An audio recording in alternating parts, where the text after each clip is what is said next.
Dicen que el mundo comenzó con una orden y un paraíso, pero antes del jardín hubo algo más antiguo, un silencio lleno de preguntas. El universo no despertó con ruido, sino con una curiosidad que nadie supo nombrar. En ese silencio, la conciencia infinita se miró a sí misma y dejó caer una semilla, la posibilidad del conocimiento. El Edén no fue un lugar solamente, fue un estado, un espacio donde la vida respiraba sin esfuerzo, donde cada hoja tenía memoria y cada río recordaba el origen de su agua. En ese estado de armonía, la inocencia era natural, como la luz de la mañana que no sabe todavía del mediodía. Adán y Eva vivían allí como vive el primer pensamiento en la mente, sin deseo, sin prisa, sin comparación. Todo estaba dado, y por eso nada era todavía comprendido, porque para comprender hace falta distancia, y en el corazón del Edén no había distancia entre el alma y su fuente. La historia no empieza con una transgresión, sino con un llamado. La vida era perfecta, sí, pero la perfección sin conciencia es semblanza, no sabiduría. El árbol del conocimiento estaba allí como un puente aún sin pisadas. Su fruto no prometía poder, sino lucidez. El jardín no se oponía al árbol, lo protegía, como una madre protege la llave que un día su hijo deberá usar. La serpiente apareció antes que la pregunta se volviera dolor. No traía odio, traía espejo. Era el movimiento sutil en la quietud, el susurro que despierta al que duerme sin saber que duerme. No ofrecía castigo ni gloria, sino una elección. Seguir siendo inocente o aprender a ser consciente.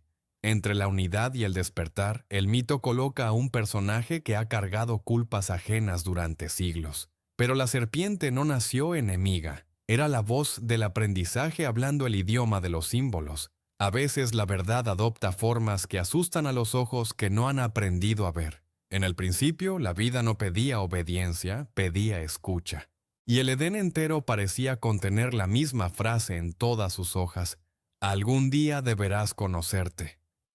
La serpiente venía de ese día. El árbol del conocimiento no estaba escondido. Su sombra tocaba el agua, sus frutos brillaban como ideas. Nadie los prohibía, pero todos sabían que su sabor pedía un precio. Dejar de ver el mundo como un niño y empezar a verlo como un alma. El fruto era espejo, no tentación. En su pulpa dormía la memoria de la conciencia, el poder de nombrar con claridad.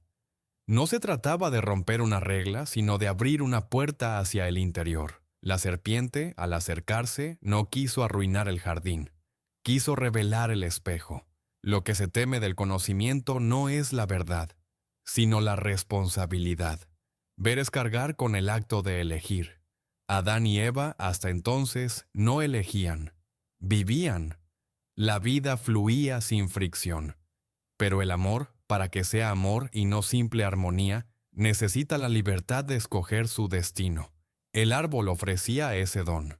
Libertad con lucidez. En el tejido del mito, la serpiente sugiere una pregunta distinta a la que se recuerda.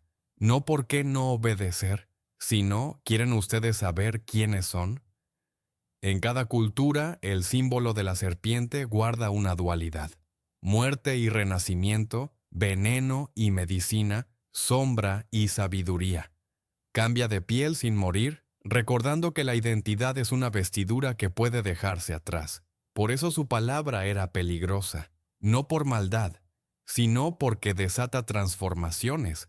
El paraíso podía sostener la inocencia, pero el alma pedía profundidad. Lo sabía el río, lo sabían los vientos, lo sabía también el árbol, cuya raíz tocaba un rumor antiguo. La eternidad se conoce a sí misma cuando despierta en el tiempo. Mirar el fruto fue acercar el rostro al propio reflejo, y el reflejo siempre exige. No en vano los mitos ponen guardianes en los umbrales. No protegen un tesoro de los hombres, protegen a los hombres del impacto del tesoro antes de estar listos. La serpiente no empujó, invitó. Nadie puede ser forzado a despertar. La conciencia es hospitalaria, no violenta. Por eso su voz fue un susurro y no un trueno.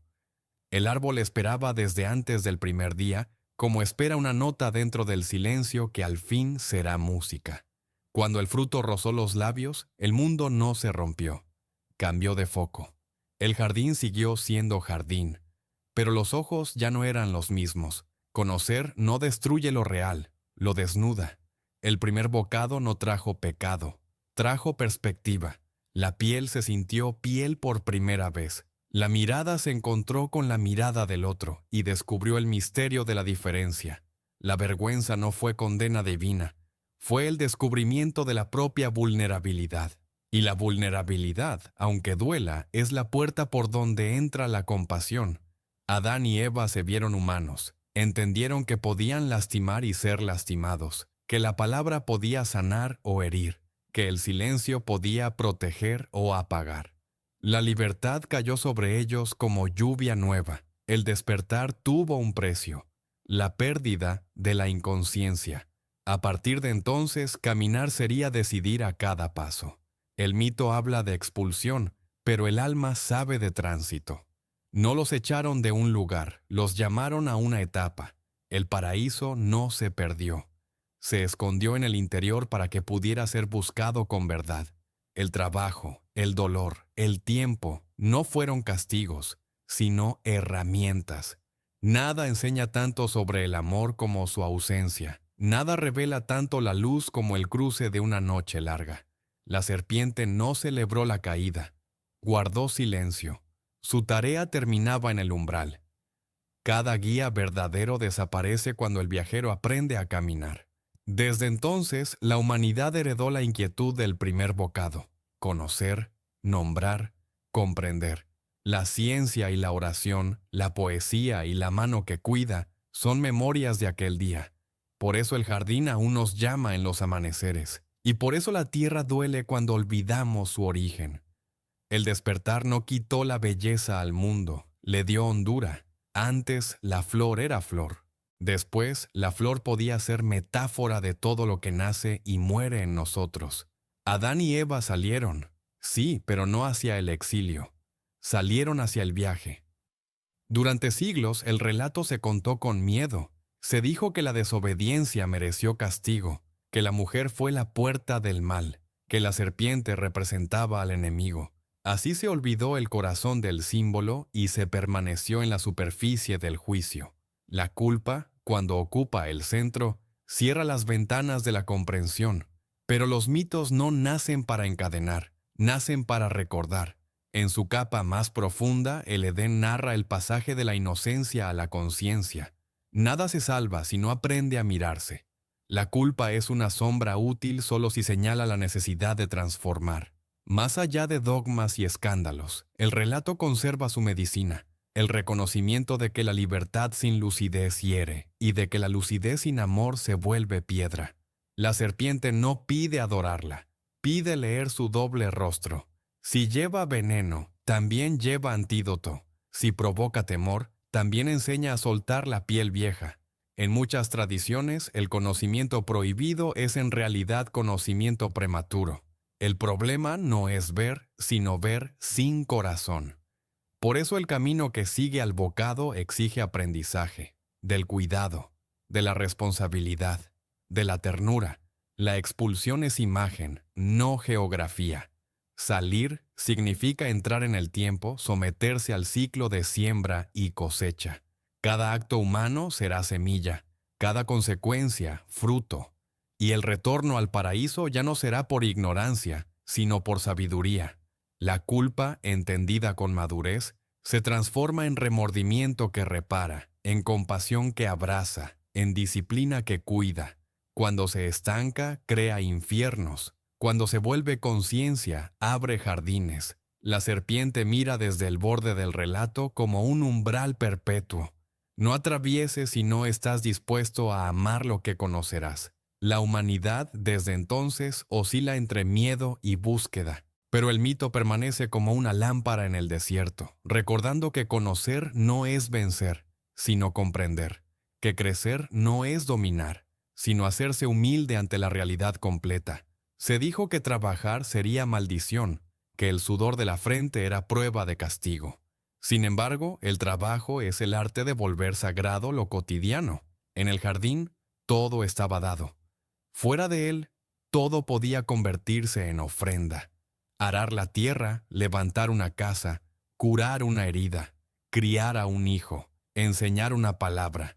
Cada gesto puede ser oración si nace de la atención. La conciencia convierte el esfuerzo en camino. El dolor no invalida la belleza, la profundiza. El tiempo que antes era un eterno presente, se volvió río con estaciones. Aprendimos a esperar, a perder, a recomenzar. La espera educa el deseo. La pérdida enseña el valor. El recomienzo revela la esperanza. El mundo se hizo taller del alma. Y allí también siguió la serpiente, ya no como tentación, sino como memoria del cambio, recordándonos que nada vivo permanece igual, que toda identidad necesita mudar su piel para que el corazón no se endurezca. La bendición no es premio externo, es claridad interna. Cuando la mente ve, bendice. Cuando bendice, cuida. Cuando cuida, transforma. La humanidad trabajando fue encontrando una sabiduría nueva, la de descubrir a Dios no solo en lo sagrado, sino en lo simple, en el pan repartido, en el agua que calma, en la palabra que alivia, en el silencio que acompaña. Allí donde se cree que se dejó el paraíso, empieza a revelarse el sentido de haberse ido, traer el cielo a la tierra, no huir hacia él. El fruto del árbol sigue madurando en cada acto de bondad. El trabajo humano es la liturgia del mundo despierto. Si un símbolo persiste a través de culturas, suele custodiar una verdad. La serpiente aparece como curación en los báculos de la medicina, como Kundalini en los mapas del cuerpo sutil, como Nahash en relatos antiguos, como círculo que se muerde la cola recordando que todo retorna. En unos relatos guía héroes, en otros prueba su temple. Es guardiana de umbrales, maestra de ciclos. Su peligro radica en que todo conocimiento transforma, y toda transformación pide morir un poco. Por eso su sabiduría se confunde con amenaza. La serpiente no enseña a dominar, enseña a percibir, a escuchar el pulso bajo la superficie, el hilo que une destinos. Su vista toca el polvo, pero su oído alcanza lo profundo, cambia su piel y permanece. Nos recuerda que el yo puede ser vestido y no cárcel. Cuando el mito del Edén la señala como enemiga, quizá nombra el miedo humano a la propia profundidad. Es más cómodo obedecer sin ver que elegir viendo. Pero el camino de la madurez espiritual no cosifica símbolos, los abre. Quien teme el símbolo, teme su espejo. Quien lo atraviesa, encuentra el río que subyace. Así, la serpiente deja de ser figura para ser función, despertar. No fuerza, llama, no sentencia, refleja. Y un día, cuando la conciencia aprende, el símbolo descansa, porque su fin nunca fue ser venerado, sino comprendido. La verdad última no cabe en un animal ni en un mito, pero el animal y el mito señalan su dirección. La serpiente solo cumple su tarea cuando el corazón puede mirarse sin huir. Entonces su veneno deja de ser muerte y se vuelve medicina. Dosis justa de verdad para disolver ilusiones. Reducir el mundo a dos bandos empobrece la experiencia. El bien y el mal, en su lectura más superficial, convierten la vida en contabilidad. Pero el alma aprende desde una tercera mirada, la de la integración. No se trata de llamar bien al mal, sino de comprender su raíz. El mal brota de la ignorancia, del miedo que se cree separado. El bien florece cuando la conciencia recuerda su unidad. Si el fruto del árbol abrió los ojos, fue para ver matices. La tercera mirada no excusa la herida, la sana. Ve al agresor como un dormido que necesita despertar, al herido como un maestro de compasión, y a sí misma como responsable de no repetir sombras.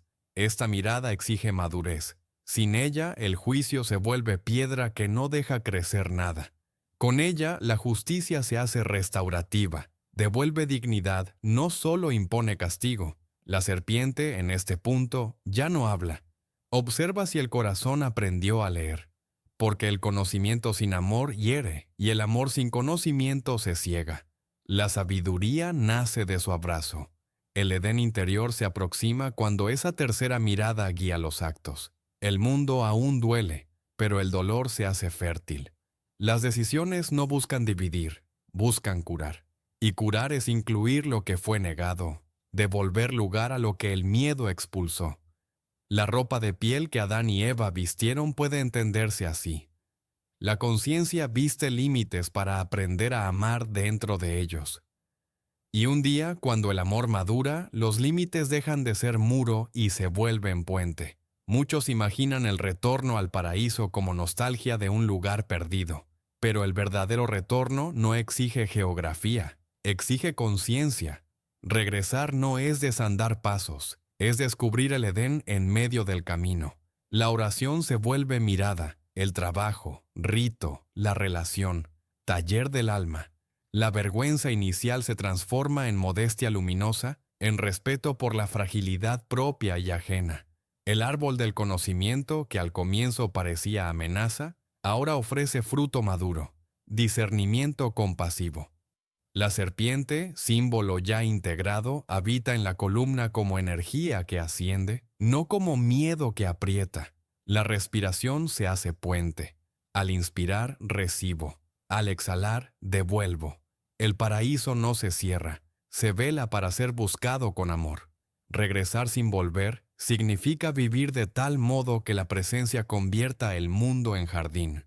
No por negar el dolor, sino por acompañarlo con sentido.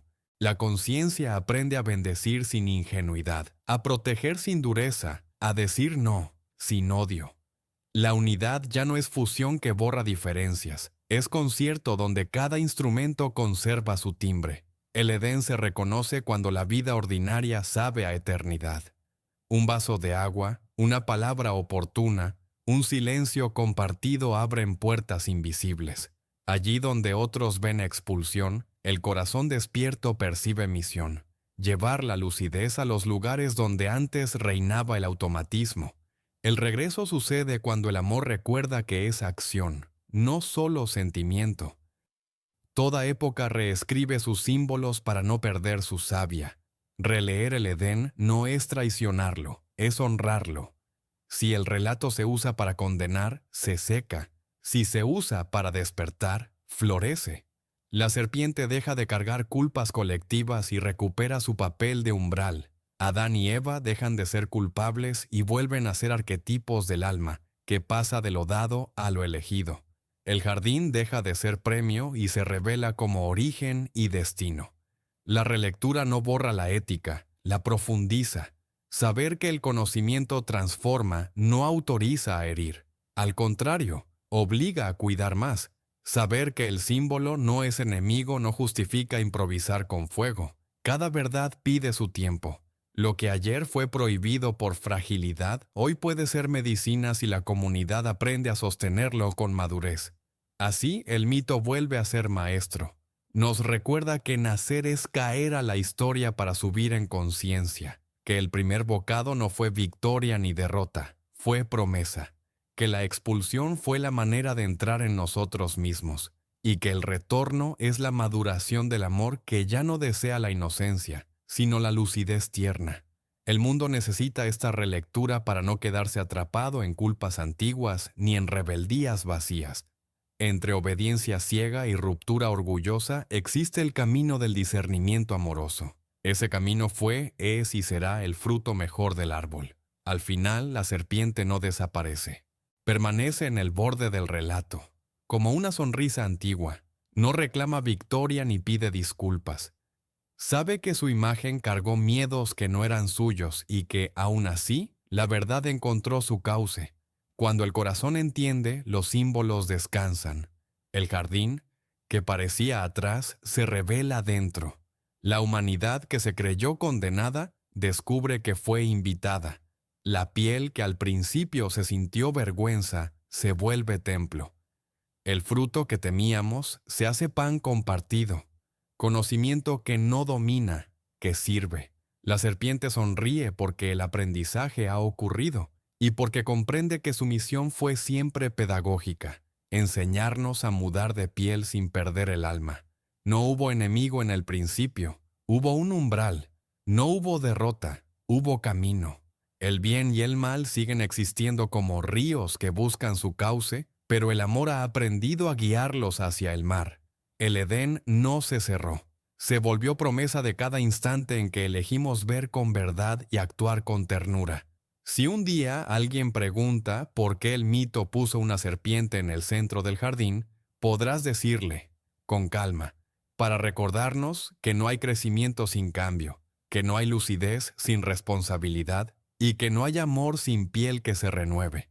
Entonces el mundo, con su mezcla de polvo y luz, volverá a ser jardín dentro de nuestros pasos. Y el silencio primero, aquel que guardaba todas las preguntas, se reconocerá a sí mismo en una respuesta sencilla. El despertar no fue una guerra, fue una sonrisa.